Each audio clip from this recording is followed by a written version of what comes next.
Maharaja es un juego de Wolfgang Kramer y Michael Kisling para 2 a 5 jugadores que dura aproximadamente 1 hora y media y que se sitúa en la India, donde el Maharaja va a visitar distintas ciudades que los jugadores deben embellecer con palacios y otras construcciones y que les permitirá ganar dinero con el cual podrán seguir creando nuevos palacios. Veamos el tablero y el objetivo del juego. El tablero nos presenta a la India y 7 ciudades, 3 en la parte superior, 2 al medio y 2 en las esquinas inferiores, cada una de las cuales tiene ubicación para 7 palacios en cada uno de estos sectores blancos, que son las cúpulas.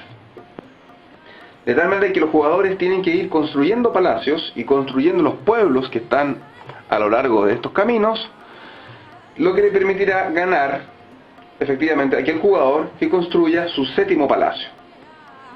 Porque cada jugador inicia la partida con 7 fichas o piedras de vidrio de su color, y el primero que logre instalar y construir sus palacios en cualquiera de las ciudades que aparecen en el mapa, gana la partida. Es decir, es un juego donde no se gana por puntos al final, sino que se gana por el que construye más palacios. Aunque en el transcurso y devenir de la partida, el factor matemático está establecido por el uso del dinero, que es lo que me permitirá hacer las construcciones. Aparte del tablero de juego, que es de un cartón bastante grueso y de un tamaño un poco más grande de lo normal, tenemos como materiales del mismo, este es el Maharaja, que es una ficha de madera superior a las fichas de arquitecto, que tienen la misma forma, que representan a los jugadores. Por ejemplo, este es el jugador negro y aquí tenemos el jugador verde. El arquitecto, que es el empleado que sirve para construir dentro de las ciudades. Tenemos los palacios, que son estas piedras de vidrio, 7 por cada jugador. El primero que logra ocupar todas sus fichas gana el juego, se acaba en esa ronda. Y tenemos, por ejemplo, aquí también la del negro. Y por último, de cada jugador tenemos las construcciones, que son unas casitas que sirven para construir en los pueblos. Los pueblos, que son unas pequeñas dibujos de un poblado que se encuentran en estos caminos. Y tenemos el dinero, 10 pesos, 5 pesos y 1 peso. Además, una mecánica de juego sacada del grande, que consiste en un disco. Pero a diferencia del grande, donde el disco servía para decidir a qué regiones se iban a ir algunas fichas de los jugadores, en este caso contempla una serie de acciones distintas unas de otras que los jugadores van a elegir en una parte del juego de manera absolutamente secreta, poniendo boca abajo sus discos, de tal manera que se produce una sorpresa al ver qué cosa es lo que ha elegido cada uno de los jugadores. Estas son las piezas del juego, son bastante pocas. El Maharaja, los arquitectos de cada jugador, los discos de cada jugador, las piedras que representan los palacios, las casas que representan los pueblos y el dinero. Como decíamos en la introducción, la finalidad del juego es que los jugadores puedan construir en las 7 ciudades que se encuentran en el mapa, aquí aparecen 2, sus palacios. Vamos a suponer que este jugador decidió construir solamente en estas 2 ciudades. Por lo tanto, en la medida en que construya sus 7 palacios, por ejemplo en este caso, se acaba el juego y se decide el triunfo por aquel que haya construido más palacios. En caso de empate, si 2 jugadores han construido sus 7 palacios, gana el que se queda con más dinero. Por lo tanto, los jugadores tienen que ir a construir los palacios. El costo de construir cualquiera de los palacios, ya sea los que están fuera del centro o el central, es de 12 pesos. Cada palacio vale 12 pesos en cualquiera de las 7 ciudades. Ahora, el Maharaja, que es el príncipe de la India, va a visitar cada una de las ciudades en un orden que va a estar de una forma preestablecido. El Maharaja va a visitar esta ciudad, Khajuraho, y pondrá el indicador del marajá, indicando que al final de esta ronda, cuando todos los jugadores hayan ejercido sus dos acciones, vamos a puntuar esta ciudad. Y la persona que tenga más puntos va a llevar una determinada cantidad de dinero. ¿Cómo se puntúa cada una de las ciudades?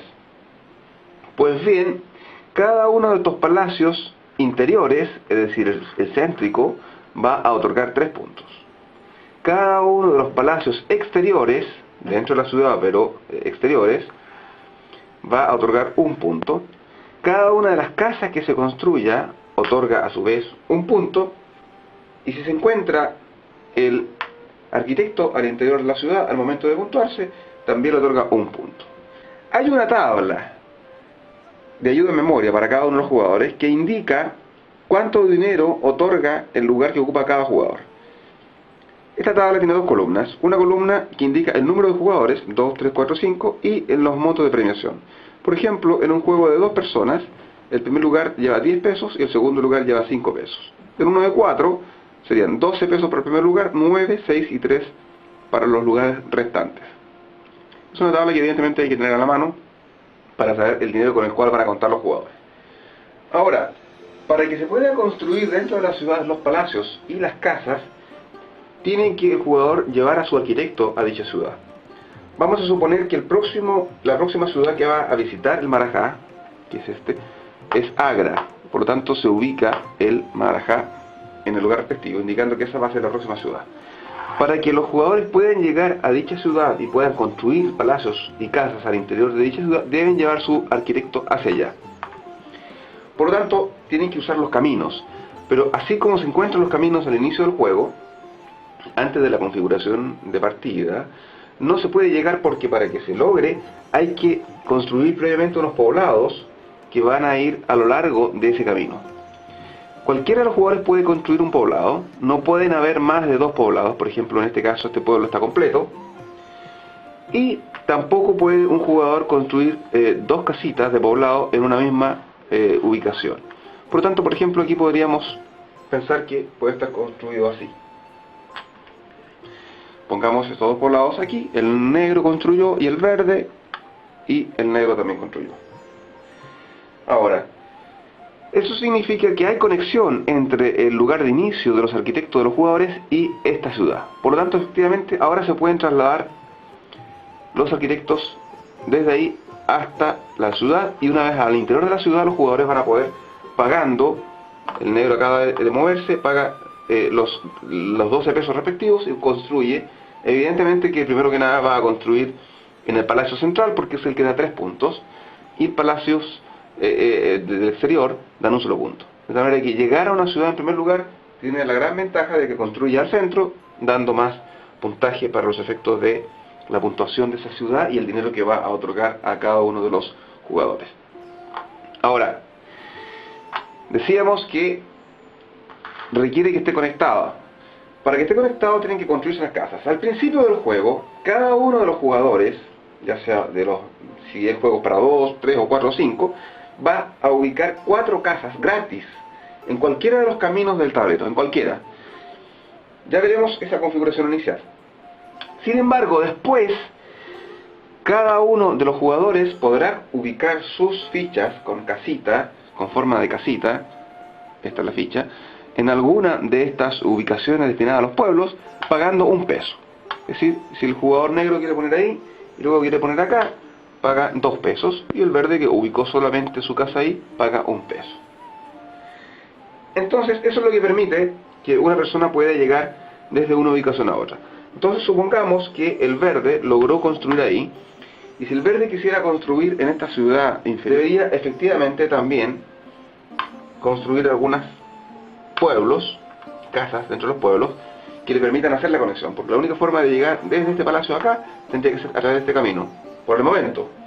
Pudieran haber otras vías, perfectamente bien podría haber una vía por aquí abajo, construida por el jugador negro, pero evidentemente que le saldría más caro, porque un punto que es esencial, cada vez que un jugador debe mover su arquitecto, el verde, desde esta ubicación hacia esa ciudad para construir, Si no tiene en un pueblo una casa de su color, como en este caso, porque solamente está el jugador negro, tiene que pagarle 1 peso.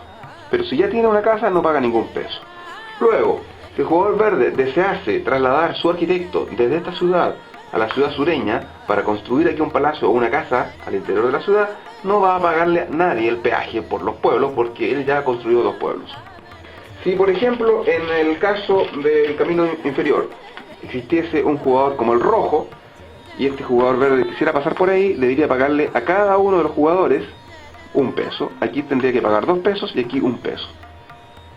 Resumiendo hasta aquí, construir palacios al interior de las ciudades cuesta 12 pesos. El primero que llega a una ciudad probablemente va a elegir construir al medio porque le da 3 puntos y los exteriores 1 solo punto. Construir casas al interior de las ciudades da 1 peso por cada casa. Este jugador aquí paga 2 pesos. Construir casas en los caminos para que no tenga que pagar peaje cuesta 1 peso. Por ejemplo, el jugador rojo construye aquí, le cuesta 1 peso. El jugador rojo ya no podría construir aquí porque ya hay 2 casas. Tampoco puede construir aquí porque ya tiene su casa y además hay 2 casas. Pero si hubiera una sola casa roja no puede construir y monopolizar ese pueblo con 2 casas rojas. Y la única forma de construir casas o palacios al interior de las ciudades es que previamente tiene que llegar el arquitecto. Si el arquitecto parte desde aquí, por ejemplo, para el jugador rojo, de la zona inferior, tiene que pasar por este pueblo, donde ya tiene una casa, por lo tanto no paga nada. Aquí tiene 2 casas de jugadores contrarios, paga 1 peso al verde y 1 peso al jugador negro, que lo reciben en ese mismo momento.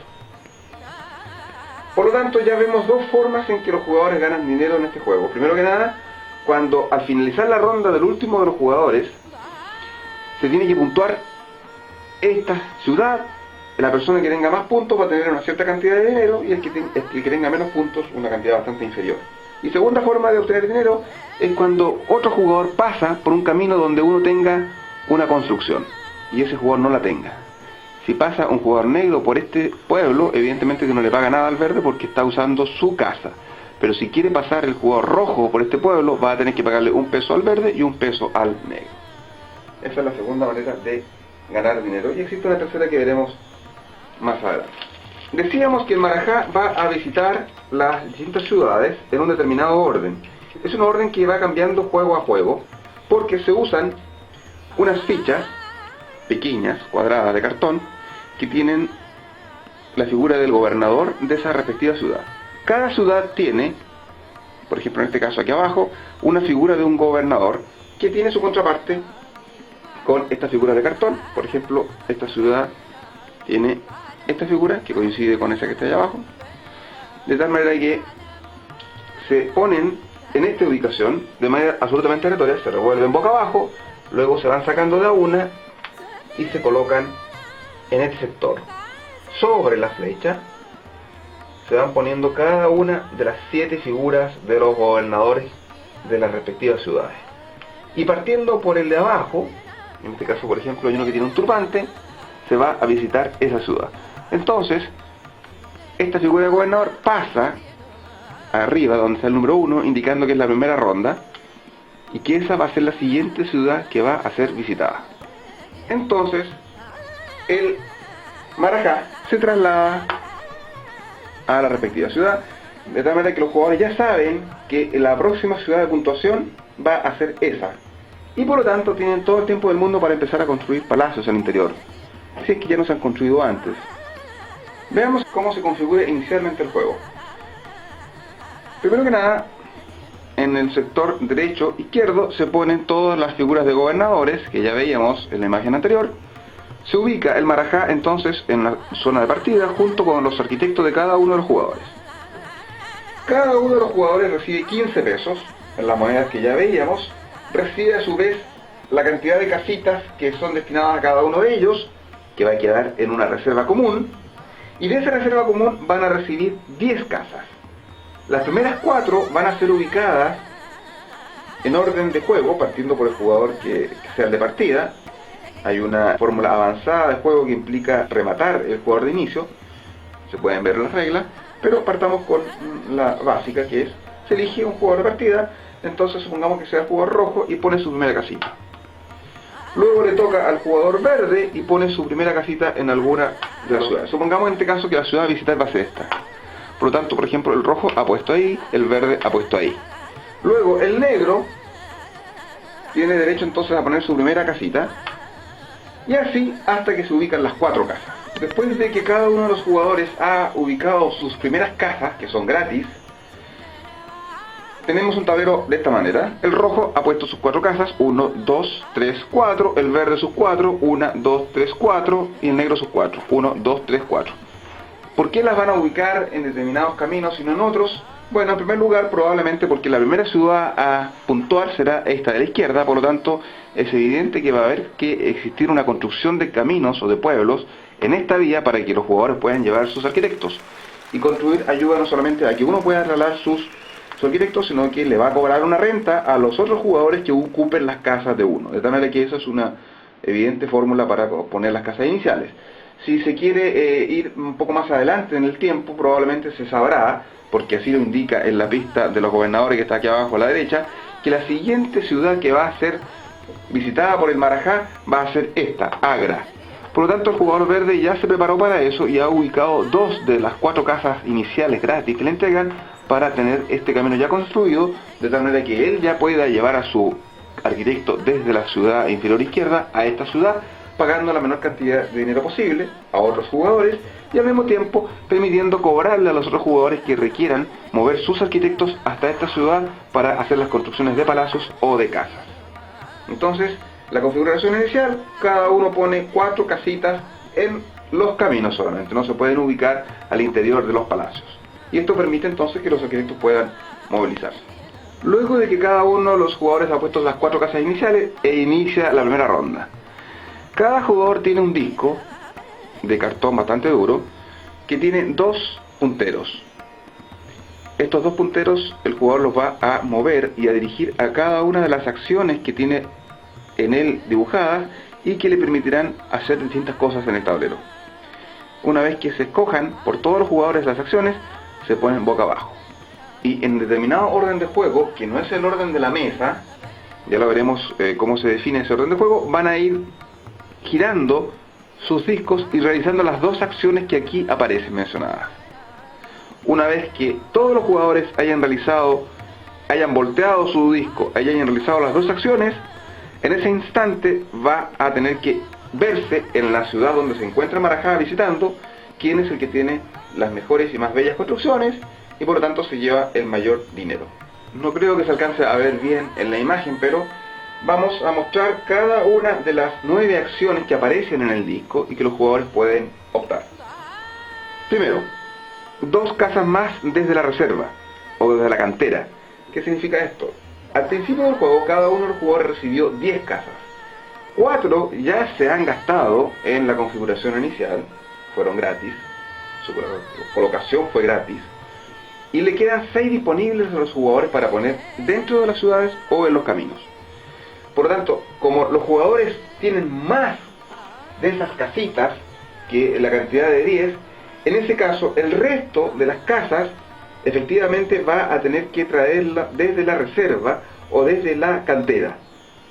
Y para eso, la única opción plausible es efectivamente elegir una de las que están acá, aparece aquí indicada. Traer 2 casas desde la cantera, que es, bueno, una necesidad bastante evidente. Recordemos que cada uno de los jugadores dispone de 20 casas de su respectivo color para dicha función. La siguiente función, aparece una casita con una flecha que se mueve, es que uno puede, el jugador que elige esa acción puede mover una casa al interior del tablero. La puede trasladar desde una ciudad a un camino o pueblo, o desde un pueblo que está en los caminos a una ciudad. Y desde luego entonces no existe ningún pago por hacer esa acción. Siendo la única exigencia el que si alguien quiere mover una casita que se encuentra en un camino y la quiere llevar al interior de una ciudad, aquella donde se construyen los palacios, debe estar su arquitecto al interior de esa ciudad, con antelación. La que sigue es construir 2 casas. Una de ellas tiene que ser al interior de una ciudad. Aparece una muralla al lado de la casa. Evidentemente debe pagarse por cada una de estas 2 casas. Por lo tanto, el jugador podría tener como una de las acciones construir dos casas y, aprovecho de indicarlo de inmediato, puede elegir la misma acción de nuevo. Todas estas acciones pueden ser escogidas dos veces, poniendo los dos punteros en el mismo lugar. Por lo tanto, aquí tendría derecho a construir 4 casas, pero 2 de ellas tienen que ser al interior de una ciudad. Y como acabamos de decir, para construir al interior de una ciudad debe estar el arquitecto con antelación y moverse por los caminos existentes y disponibles, pagando en el caso de que tenga que pasar por casas de otros jugadores. Luego tenemos construcción de una casa. No tiene mayor ciencia, también se paga 1 peso. Enseguida tenemos el track, la pista de gobernadores. ¿Qué significa eso? Que el jugador podrá hacer que una ciudad sea visitada antes de lo presupuestado. Si el jugador ha escogido precisamente el modificar el orden de visitas del marajá a las ciudades, entonces puede elegir una de las ciudades, en este caso aparecen sus gobernadores, para bajar en 2 lugares en el orden de visita. Por ejemplo, si le gusta este gobernador con un turbante, que es de la ciudad de Jaipur, lo baja en 2 lugares, 1, 2, ubica ese espacio y los otros 2 suben inmediatamente de lugar, quedando este como gobernador a ser visitado en la próxima ronda. De tal manera que si un jugador se ha potenciado en esta ciudad porque se ha instalado con un palacio interior, el que da 3 puntos, y otras casas, puede hacer una muy buena opción de escoger esta acción que le permite saltarse 2 otras ciudades para que el gobernador vaya a visitar primero que nada esa.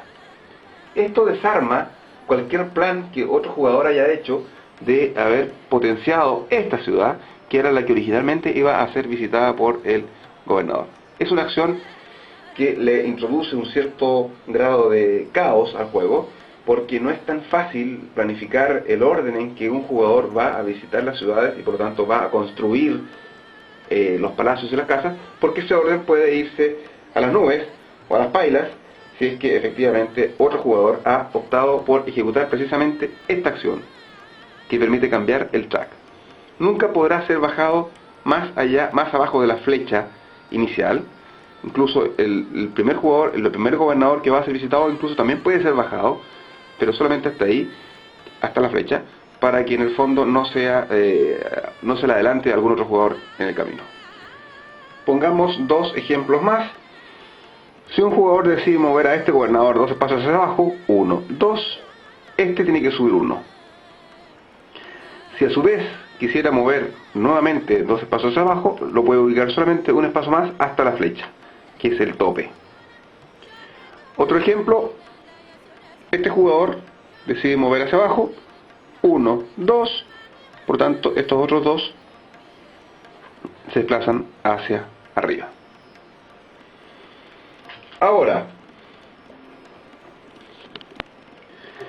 si un jugador escoge esta acción, recibe 2 pesos desde el banco. Esta la vamos a ver al final. Si el jugador escoge esta acción, puede construir un palacio y una casa. La casa puede ser construida en cualquier parte, al interior de una ciudad, caso en el cual su arquitecto debe estar previamente ahí, o en uno de los pueblos de los caminos.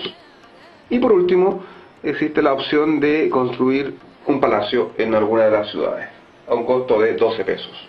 Estas son entonces las 9 acciones.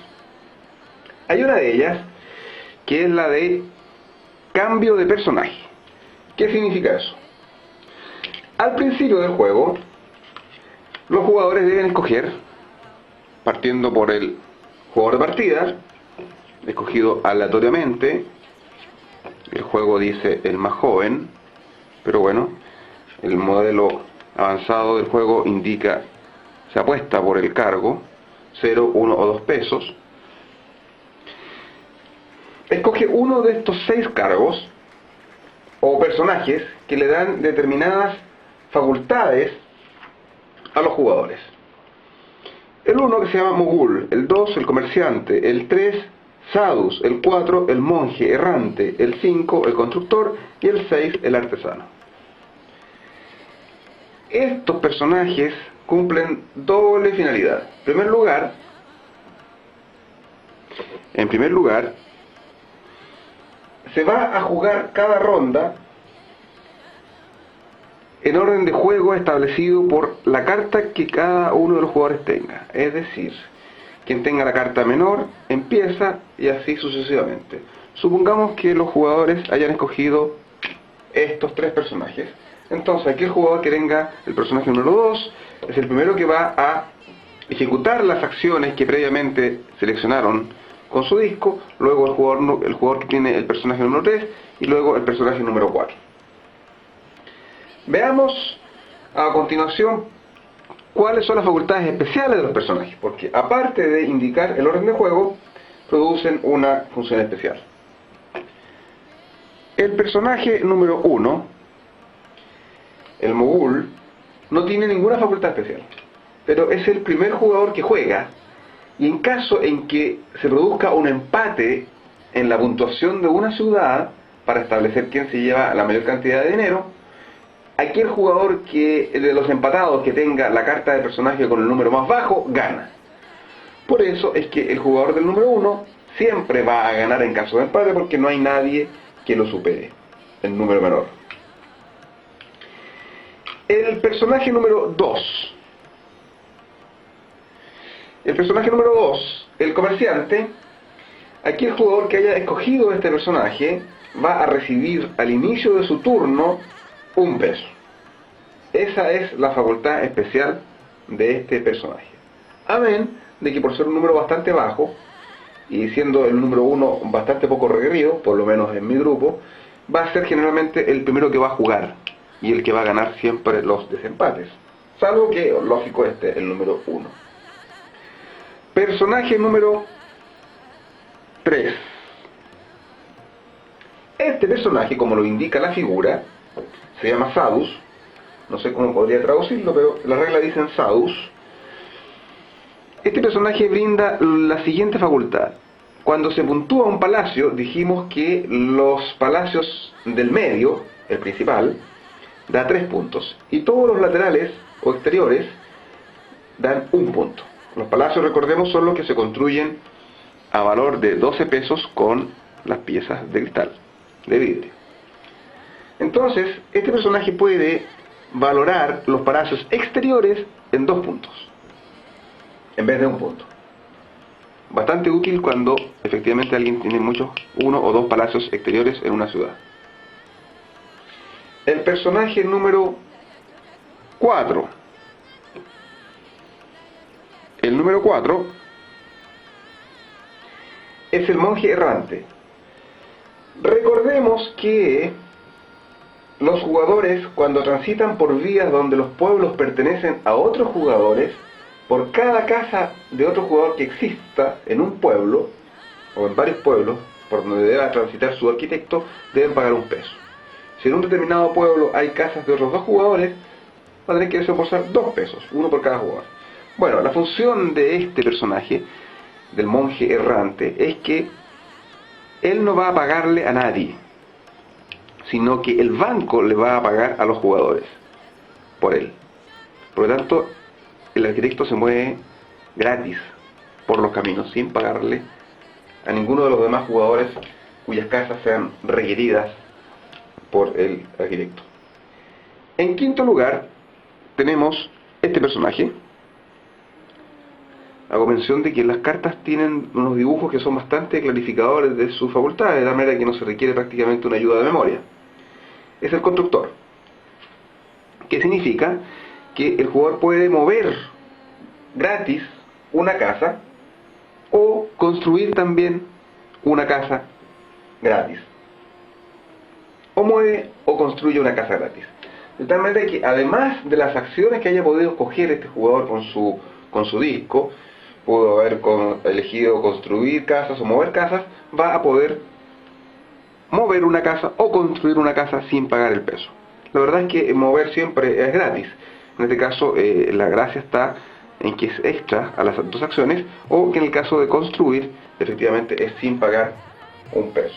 Claro que si quiere mover a una ciudad debe estar ahí previamente su arquitecto. En ese sentido no hay una variación a las reglas.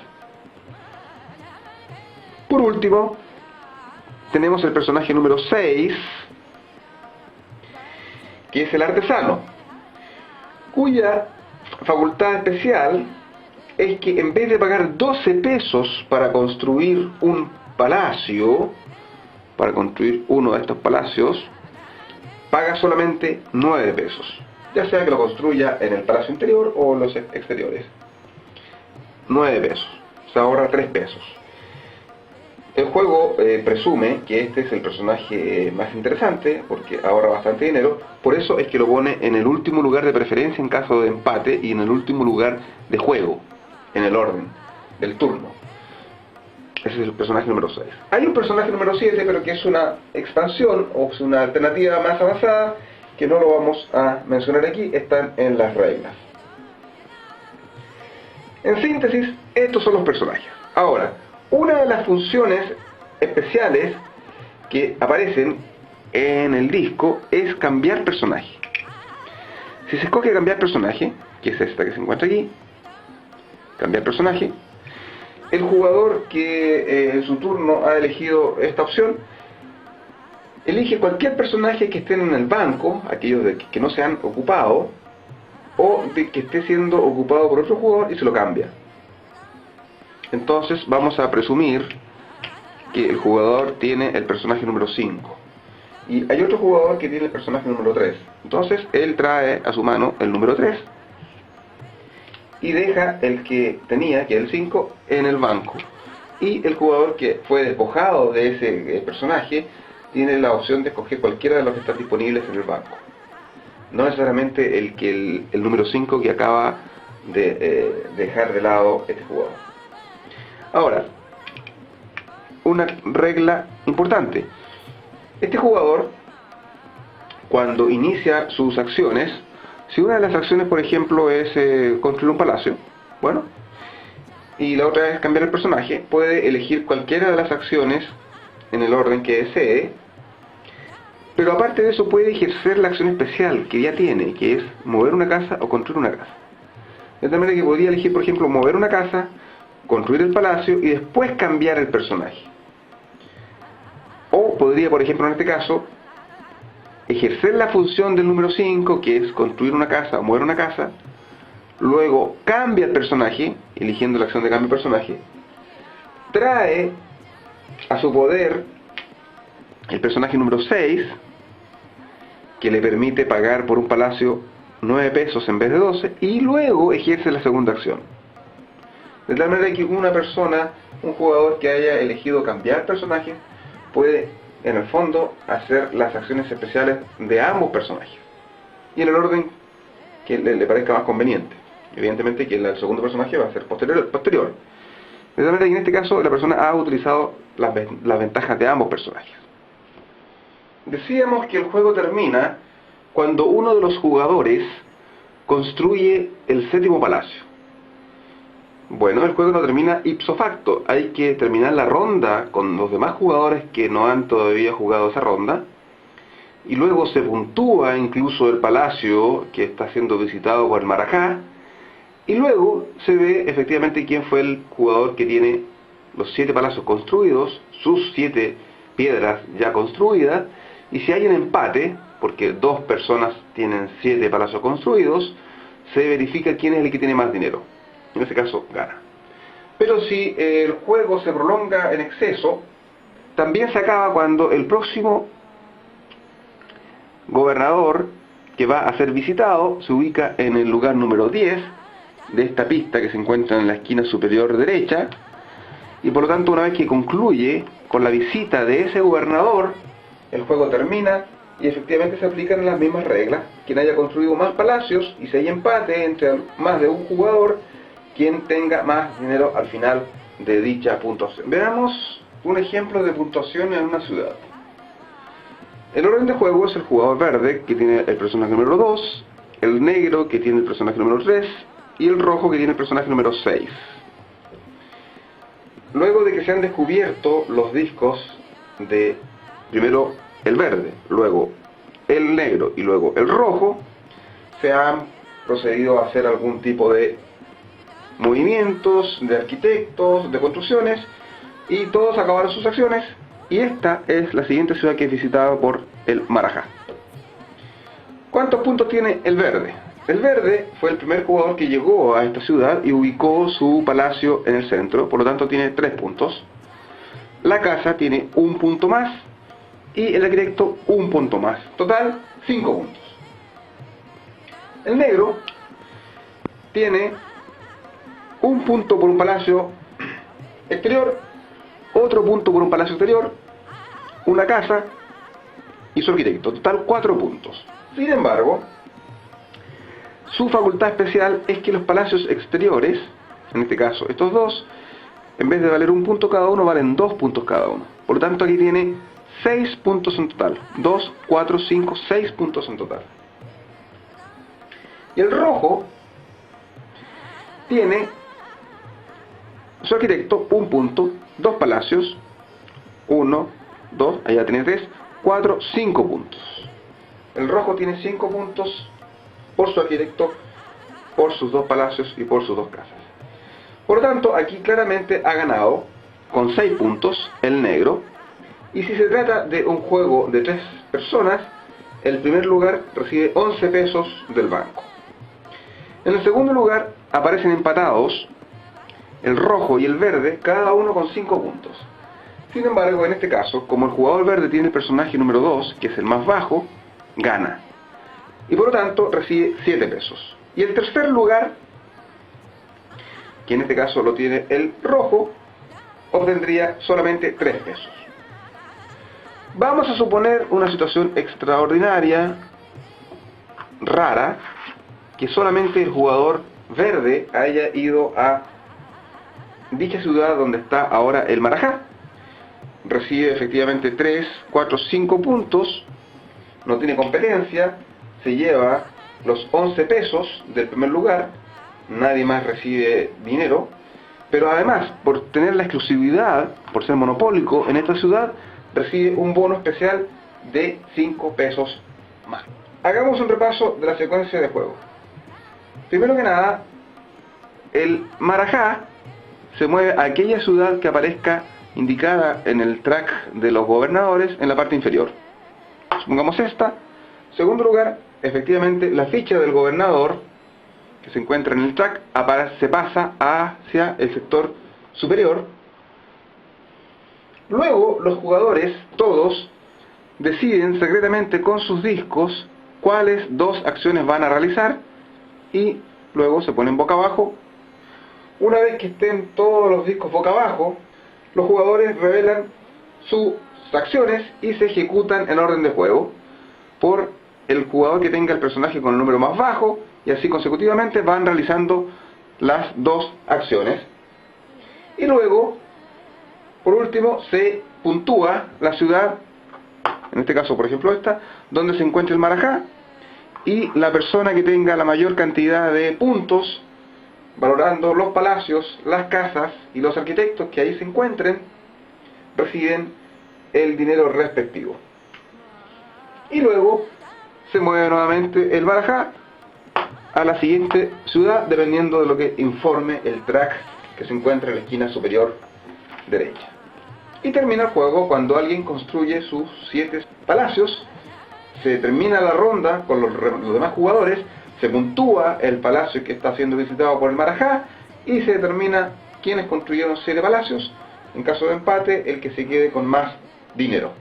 Bueno, marajá es un juego donde en general el factor suerte no tiene importancia si lo entendemos de manera estricta y limitada, el concepto de suerte, en cuanto a eventos que no se pueden predecir. Sin embargo, hay un factor que se asemeja al factor suerte, que es el factor de caos que puede tener un juego, es decir, situaciones que son provocadas no por el azar, sino que son provocadas por los demás jugadores que de alguna manera impiden el desarrollo del plan de cada uno de los jugadores.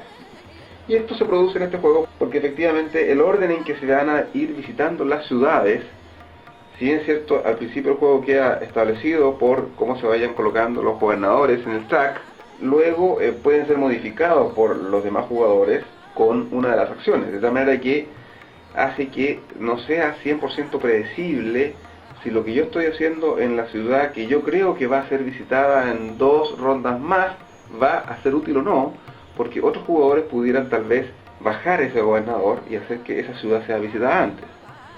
Si yo creo que eso van a hacer los demás jugadores, o algunos de los demás jugadores, porque yo veo que están potenciando mucho esa ciudad, entonces es factible pensar también que esos jugadores quieran asegurar esa visita y también bajar el gobernador 2 espacios hacia abajo.